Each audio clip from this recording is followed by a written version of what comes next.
We're sitting down with Michael Scheuer, the man who had served in the CIA for more than 20 years, up until 2004. At one time, he was the chief of the CIA bin Laden unit.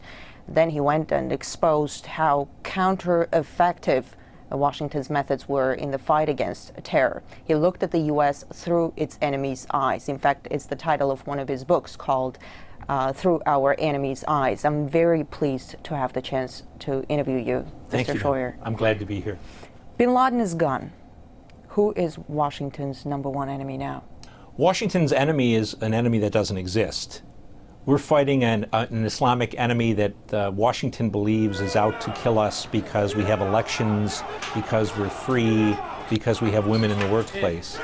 It's an enemy that doesn't exist. It didn't exist when bin Laden was alive. It doesn't exist now. America is being attacked because of its foreign policy in the Muslim world, because of its support for Israel, because of its support for the Saudi police state, because of its presence on the Arab Peninsula. And until we accept that, until Americans can say to each other, whether you support aid to Israel or not, our relationship with Israel is causing this war, we are not going to be able to defeat this enemy. And Israel itself as a country is not the problem. The real problem is the leaders of the Jewish American community in the United States who influence and corrupt our Congress to support Israel when we have no interest there. You imply that the Israeli lobby is dragging the United States into the wars, into Absolutely. the conflicts? They're absolutely dragging us in. Iraq was a war that was proffered or was called for mainly. Then let me ask you this. Yeah. The situation in the region, in the wake of all these revolutions in the Middle East and North Africa, Yes. You can pretty much describe it as turmoil. Turmoil is no good for Israel. Isn't there a contradiction to what you're saying? Well, the American political establishment is caught between two things. They're extremely pro-Israel, and they're almost Marxist in their belief that democracy and the spread of democracy is inevitable in all places, in all peoples, at all times. And so they need to protect the Israelis, but they can't say what is a reality. For example, there is not going to be a democracy in Tunisia or Libya or Egypt that in any way resembles democracy in the West. And yet what they've done is create anarchy. They've created a situation where the only beneficiaries are the Islamists. The guns that have flown out of Egypt, out of Tunisia, out of Libya to the Islamists have been enormous in their volume. And the prisons that were opened in Egypt, Tunisia, and Libya have reinforced the Islamist groups across the world. So their mindless pursuit of secular democracy, at the end of the day, endangers the stability of the region and probably the whole world.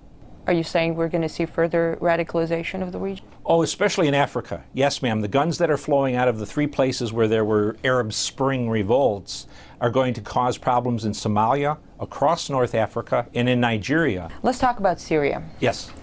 Syria says the earth will start shaking if anyone intervenes in their internal affairs. How badly does the U.S.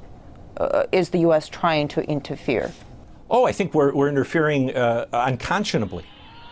Until they removed the U.S. ambassador, he was running around the country trying to encourage groups to overthrow the Syrian government.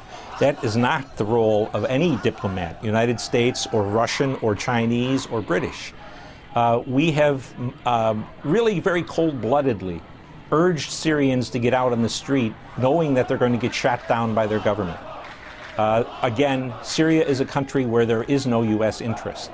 Since I was a little boy, we've been afraid of the Syrians, and if you look at the map, it's hard to imagine that little blot of country called Syria could be a threat to the United States. The CIA has reportedly worked with the Syrian opposition for years. Well, I'm not sure we worked with the Syrian opposition. We've certainly worked with the Syrian WikiLeaks government. cables. Well, I haven't. Yeah. Well, then, if it's there, it's there. But our relationship with the Syrians is really a relatively unimportant one. But again, it's another very good example of the dichotomy in the thinking of American leaders. Because as we call for democracy in Syria, if Assad goes, Israel's security goes straight down. If the region becomes a complete mess, doesn't Washington see any dangers to Israel? I mean, with Iran involved, it won't be pretty. I think that's exactly right, ma'am. I don't know what the thinking is, except that they have come down on the belief that democracy is better for everybody. And the truth is, American and Western foreign policy interests in the Middle East have depended for 50 years on the maintenance of tyranny.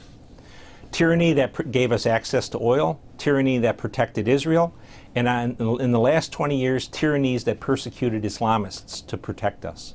All of that is going by the wayside.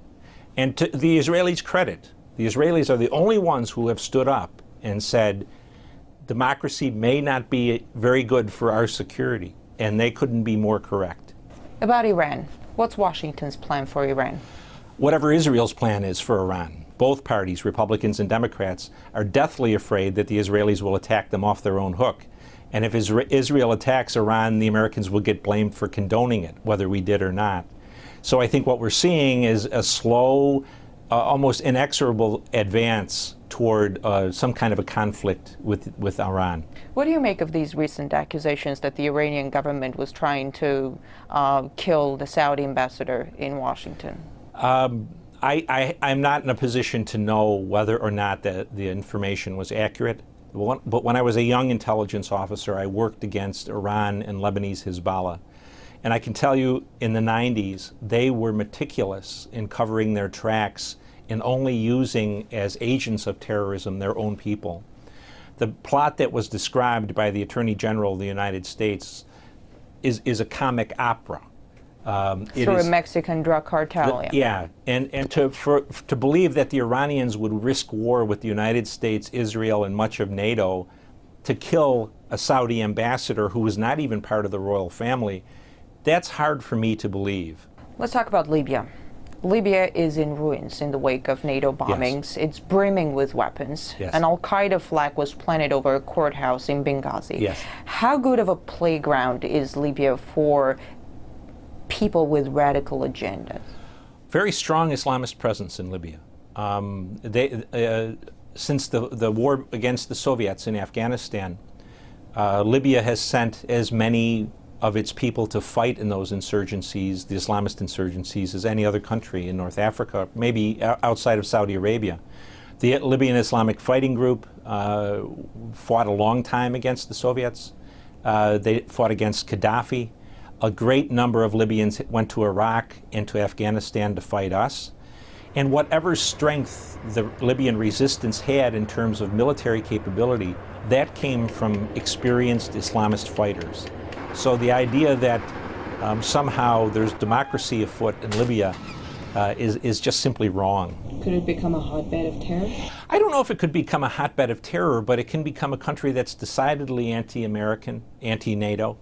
It can be probably less a hotbed of terror than a country that is vastly unstable. It seems the U.S. is almost creating grounds for terrorists to surge and then goes out fighting them. We see it in Pakistan. They got the whole nation alienated because of the strikes. A lot of people want revenge. How efficient is that? We are very efficient in this day and age, in the last 20 years, in creating enemies. We're not very efficient in creating security for the United States. We have the best educated population in the world, and we have the people with the littlest amount of common sense. How many times have we heard Mr. Clinton, Mr. Bush, Mr. Obama say, this has nothing to do with religion, this is not a religious war, this is a bunch of people who are just madmen. We are definitely fighting a religious war. And until we come to realize that, we are never going to be able to defeat it. In fact, we're encouraging the growth of a new generation of people who are going to fight us. The U.S. is pulling its troops out of Iraq, but at the same time, it's boosting its military presence in the Persian Gulf. More ground troops are planned to be deployed. New drone bases are being built. What do you make of such expansion? It just demonstrates again the ignorance of the United States government in terms of its political leadership about what our problem is in the Muslim world. The key point of formation for Al Qaeda was the presence of U.S. military forces on the Arabian Peninsula. 15 years after they declared war on us, we're now going to take people out of Iraq and put them in Kuwait and Bahrain and Saudi Arabia, reinforcing our presence on the Arab Peninsula. Only going to cause us more foes and more enemies in the Islamic world. It's a contradiction. It's a lack of common sense. Let me ask you this: if the U.S. pulls out of everywhere, yes, Is it going to be the end of terrorism? It certainly would deny the terrorists the glue of unity that keeps them focused on the United States. If we weren't the main enemy, they would be attacking Israel, they would be attacking the Saudis, they would be attacking the Moroccans. The war would be And would you say let them attack them go. The Israelis and the Saudis? Let them go. Sometimes they say the Chinese will come in. I said, let the Chinese deal with these people for the next 50 years. We've had enough of it. But I think the point is the Americans can't get out. We're dependent on the Saudis to maintain our interests in the world oil market, and the Saudis buy, next to the Chinese, more of our debt than anyone else. So as long as we're side by side with the Saudis and with the Israelis, we're stuck in the Middle East, and America will continue to bleed. Dr. Scheuer, thanks for the interview. Yes, ma'am.